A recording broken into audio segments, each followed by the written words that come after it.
लोजपा के लोग नहीं थे, वो बाहर से आए थे कुछ अपने मकसद से, उनका मकसद पूरा नहीं हुआ, वो पुनः चले गए। इससे मेरे पार्टी, मेरी सेहत पर कोई असर नहीं। मेरे पास धन तो नहीं है, लेकिन हमारी जनता है, मतदाता मालिक है। अगर पैसा से राजनीति करना होता तो टाटा बिरला बिजनेस नहीं करता। हमारे प्रधानमंत्री जी का घोषणा भी था कि एयरपोर्ट पता ही बनेगा, लेकिन बनेगा। प्रधानमंत्री जी फिर एयरपोर्ट पर ही आ रहे हैं, पता ही हवाई अड्डा में परसों। नमस्कार, आप देखना शुरू कर चुके हैं फर्स्ट लुक बिहार। मैं सेजल आपके साथ, और आज हमारे साथ जुड़ी हैं वैशाली की सिटिंग सांसद वीणा देवी जी, जो पिछले 2 बार से वैशाली की सांसद रही है, इस बार भी एनडीए की प्रत्याशी रही है। तो सबसे पहले आपसे पूछेंगे कि 2 बार से आप सांसद लगातार आते रही हैं, तो कैसा विकास रहा है वैशाली में इन 2 सालों? आपको पहले बहुत बहुत धन्यवाद। मैं पर दूसरा बार इस सांसद में अभी लड़ रही हूँ चुनाव। अब वैशाली का विकास बहुत बढ़िया से हो रहा है। तो इस बार किन मुद्दों को लेकर आई हैं जनता के बीच, और जनता के बीच आ रही है तो कैसा रिस्पांस मिल रहा है? जनता का भरपूर रिस्पांस मिल रहा है। अब मुद्दा यही है, हमारे यहाँ विकास हो ये रहा है। हमारा जो क्षेत्र है वैशाली लोकसभा, वो गणतंत्र की धरती है, महावीर के जन्मभूमि है, महात्मा बुद्ध के कर्म भूमि है। उनका विकास हम चाहते हैं कि पर्यटन स्थल पर उसको विकसित हो वैशाली। पिछले 5 सालों में क्या विकास आपने किया जो इस बार आप जब जा रही हैं जनता के बीच, तो आप कहिएगा कि फिर दोबारा उस विकास को और आगे बढ़ाने का मौका? हमने 5 सालों में जो विकास किया है उस लोगों के सामने में है।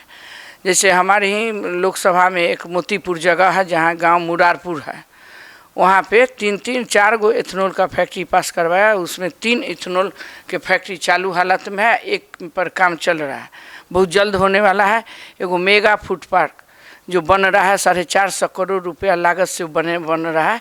तो उसको हमने लाया, बेरोजगारों के रोजगार दिया, मुआयना कराया। आगे मेरा लक्ष्य है कि और सारे फैक्ट्रियाँ और सारे ऐसा योजना लाए जिससे हमारे समाज में हर धर्म के नौजवानों को जॉब मिले, काम हो। किसान के लिए भी जो हमने इथेनॉल का फैक्ट्री लगाया, तो मक्का और चावल से इथेनॉल बनता है, तो इसमें किसान को भी फायदा हो रहा है। पहले जो किसान सामान उपजाते थे मक्का उका, तो बाहर व्यापार से बेचना पड़ता था, अब इथेनॉल फैक्ट्री में लोग दे रहे हैं।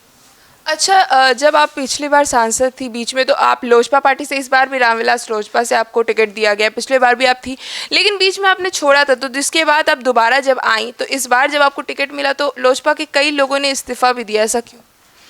वो लोजपा के लोग नहीं थे, वो बाहर से आए थे कुछ अपने मकसद से, उनका मकसद पूरा नहीं हुआ, वो पुनः चले गए। इससे मेरे पार्टी, मेरी सेहत पर कोई असर नहीं।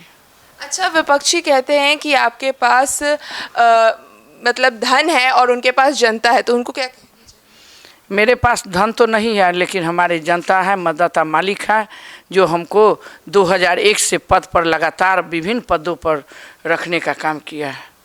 अच्छा, मतलब विपक्षियों का ये भी कहना है कि आप मतलब काफ़ी पैसे देकर इस टिकट को खरीदा है, तो उनको क्या जवाब देना चाहेंगे?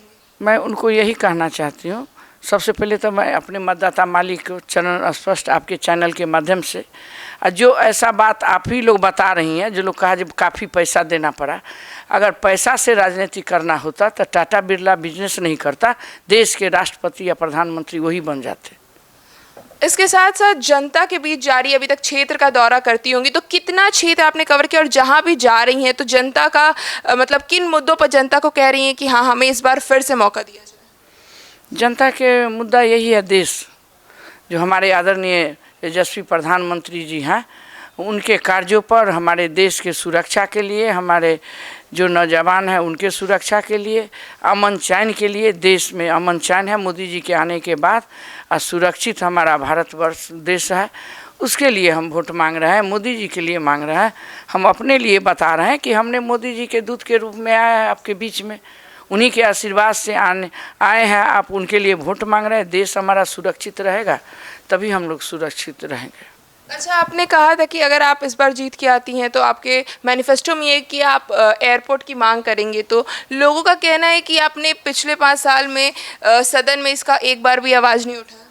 वो तो फेसबुक पर है, वो तो यूट्यूब पर है, कितना बार हम कौन चीज़ के लिए सदन में उठाए हैं। आप भी मीडिया से जुड़ी हैं, आप खुद उसको देख लीजिए कितना बार हमने उठाया है।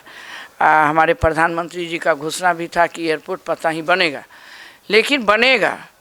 प्रधानमंत्री जी फिर एयरपोर्ट पर ही आ रहे हैं, पता ही हवाई अड्डा में परसों। तो हमारा मैनिफेस्टो है कि बिहार फर्स्ट, बिहारी फर्स्ट। हमारे जो विजन है हमारे पार्टी के राष्ट्रीय अध्यक्ष आदरणीय चिराग पासवान जी के, उस विजन के साथ हम लोग काम कर रहे हैं। अच्छा, तो इस बार मोदी जी भी आने वाले फिर से पताही पे, तो क्या लगता है मोदी फैक्टर वर्क करेगा वैशाली में? एकदम करेगा मोदी फैक्टर। मोदी के जितने भी सिपाही है सभी काम करेंगे। तो वहाँ पे उनके दूत के रूप में, सिपाही के रूप में काम कर रहे हैं। नहीं, जनता के बीच मोदी फैक्टर कितना काम कर रहा है कि मोदी के नाम पे वोट? जनता पर एकदम मोदी जी एकदम लोकप्रिय नेता हैं। ये तो पहला बार हुआ है। हमारे खाली भारतवर्ष के लोग नहीं जान रहे हैं कि प्रधानमंत्री कौन बनेगा, चाइना अमेरिका भी जान रहा है जो प्रधानमंत्री कौन बने। वो लोग टकटकी ला के बैठे हुए हैं। तीसरी बार मेरे प्रधानमंत्री जी, भाई हमारे नरेंद्र मोदी जी तीसरी बार प्रधानमंत्री बनेंगे और 400 पार भी होगा। जब हमारे प्रधानमंत्री बोल दिए तो जनता के एक जनता के दिल में हमारे प्रधानमंत्री है। अच्छा, तो वैशाली में इस बार जनता क्या देख के वोट देगी? वीणा देवी का चेहरा देख के या मोदी का चेहरा देख? अरे दोनों चेहरा है। मैं तो यहाँ के स्थानीय बहू हूँ वैशाली के, बाहरी नहीं चाहिए लोगों में। मैं जब से आई हूँ तब से लोगों में ये नहीं लगा कि हम नेता से मिल रहे हैं, हम अपने चाची से मिल रहे हैं, अपनी बहू से मिल रहे हैं। अपने हर रिश्ता में मैं आती हूँ वैशाली के लिए। तो क्या लगता है कि इस बार कितने भारी मतों से जीत की संभावना? मेरे जनता तो बोल रहे हैं कि मोदी जी को 400 पार, और मुझे कह रहे हैं जनता 4 लाख पार। बहुत बहुत धन्यवाद। तो जैसा कि हमने बात किया वीणा देवी जी से, और जो इस बार वैशाली की सिटिंग सांसद है और इस बार फिर से लोजपा रामविलास से टिकट लेकर इस बार वैशाली में लड़ने जा रही है चुनाव। अब देखना होगा कि क्या रुख लेता है वैशाली का लोकसभा चुनाव। तो इस खबर में बस इतना ही, और खबरों के लिए बने रहिए हमारे साथ। हमारे फेसबुक चैनल को लाइक कीजिए, हमारे यूट्यूब चैनल को सब्सक्राइब कीजिए। धन्यवाद।